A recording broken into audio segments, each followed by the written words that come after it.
भारत बुद्ध का देश है।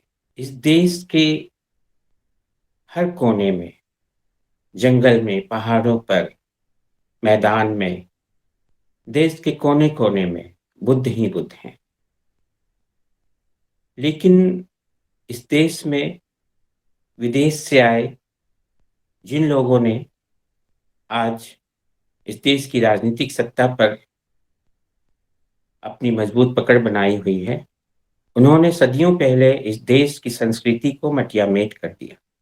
यही नहीं, इस देश में जो मानवतावादी संस्कृति थी, उस पर अपने षड्यंत्र का जाल बुनकर उसे तहस-नहस किया। और यही कारण है कि आज जब इस देश के कोने-कोने में उन मंदिरों के विशाल मंदिरों की मूर्तियों की ओर ध्यान करके देखा जाता है, तो यह स्पष्ट होता है कि ये मूर्तियाँ जिन्हें इन्होंने तरह-तरह के नाम दिए, वो वास्तव में तरह-तरह के देवी-देवता नहीं, बल्कि बुद्ध ही हैं। और धीरे-धीरे आज स्थिति यह बनती जा रही है कि हर जगह बुद्ध उभर कर सामने आ रहे हैं। इसी परंपरा को बाबा साहेब भीमराव अम्बेडकर ने हमें यह एहसास दिलाया कि हम कौन थे, हम क्या हैं और हम क्या रहेंगे।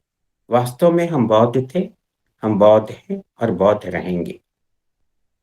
और इस देश में संवैधानिक अधिकार के रूप में संविधान की रचना कर मानवतावादी विचारधारा को स्थापित करने का उन्होंने महान कार्य किया और जिसे इस देश ने स्वीकार किया। लेकिन संविधान को पूर्ण रूप से लागू न करके इस देश के सत्ताधारी ताकतों ने फिर से वही षड्यंत्र का जाल बुना, जिसके परिणाम स्वरूप भारत की दुर्दशा हमें दिखाई देती है। बाबा साहेब की विचारधारा को जन-जन तक पहुंचाने का अगर काम किया किसी ने, तो वो मान्यवर काशीराम जी ने।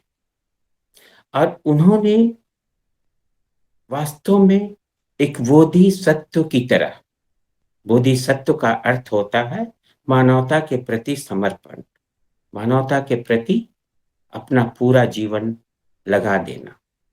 और इसी विचारधारा को उन्होंने अपने जीवन में उतारा और इस देश के उन मूल निवासियों बहुजनों के लिए उन्होंने राजनीतिक सत्ता स्थापित करके एक महती कार्य किया और इस देश के मूल निवासी बहुजनों को यह स्पष्ट किया कि तुम इस देश के हुक्मरान हो। और कुल मिलाकर हम यही देखते हैं कि सदियों से चली आ रही महामानव गौतम बुद्ध की विचारधारा को ही उन्होंने अपने राजनीतिक सूझबूझ से हमारे सामने उड़ेल कर रखा। इसी कार्य को बहन मायावती जी आगे बढ़ा रही हैं। उनका पूरा जीवन इसी विचारधारा के प्रचार प्रसार में है। जन कल्याणकारी राज्य की स्थापना इसके मूल में है। दरअसल महामानव गौतम बुद्ध जन जन के कल्याण के लिए उन्होंने अपनी विचारधारा को प्रचारित प्रसारित किया। जैसे कि मैंने कहा कि इस देश में विदेश से आए उन षड्यंत्रकारियों ने इस देश में अमानवतावादी और एक तरह से कहें तो आतंकवादी संस्कृति का विस्तार किया। और आज इस देश की जो दुर्दशा है, इस देश की आर्थिक विपन्नता है, उसके पीछे मूल कारण के रूप में यही विचारधारा है। क्योंकि जाति और धर्म के जिस गठबंधन को उन्होंने स्थापित किया, उसके कारण इस देश के करोड़ों बहुजन मूल निवासी टुकड़े-टुकड़े में विभक्त कर दिए गए। और इन्हीं को जोड़ने का बहुत बड़ा कार्य मान्यवर काशीराम जी ने किया और एहसास दिलाया कि तुम इस देश के मूल निवासी और मूलतः बौद्ध हो। और इसी कार्य को बहन मायावती जी ने अपने सारे जीवन में लगाया।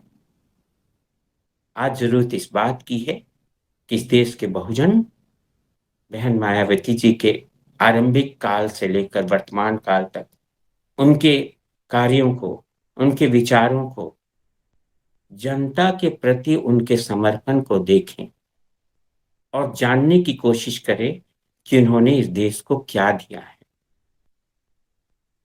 जिस विखंडनकारी तत्वों ने समाज में भेदभाव फैलाकर आपस में शत्रुता कायम की है, उसे दूर करने का कार्य बहन मायावती जी ने किया है।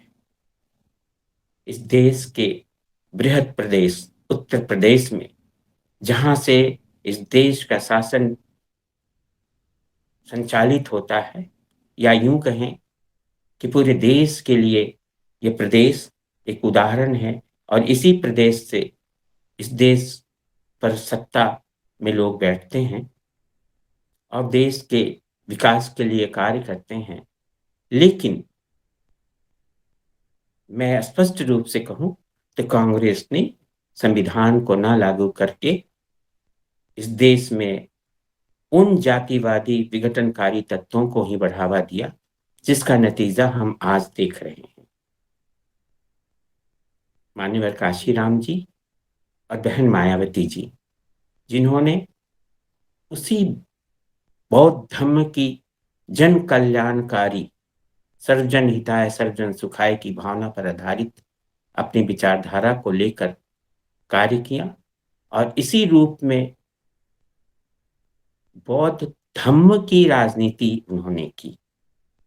और हमें मूल निवासियों को आज यह समझना होगा, ये देखना होगा कि जिस मानवतावादी बौद्ध संस्कृति को उन्होंने आगे बढ़ाया है, उससे इस देश का जन कल्याण हो सकता है। इस देश के विकास के लिए इसी विचारधारा को अपनाना होगा और बहन मायावती जी का पूरा जीवन, उनके कार्य, उनकी सोच इसी दिशा में आज भी लगातार निरंतर जारी है। आज जरूरत इस बात की है कि हम उनके आरंभिक काल के उन वीडियो को देखें, उन भाषणों को सुने और हमें स्पष्ट हो जाएगा कि एकमात्र बहन मायावती जी ही इस देश की ऐसी राजनीतिक नेता हैं जो अपनी विचारधारा पर, मानव कल्याण की विचारधारा पर लगातार उसी दिशा में कार्य कर रही हैं और उनके द्वारा ही इस देश का भविष्य संवर सकता है। अगर आपने अभी तक हमारा चैनल सब्सक्राइब नहीं किया है तो सब्सक्राइब करें और घंटी का बटन बिल्कुल भी दबाना ना भूलें ताकि सभी लेटेस्ट खबरें पहुंच सकें आप पे सबसे पहले।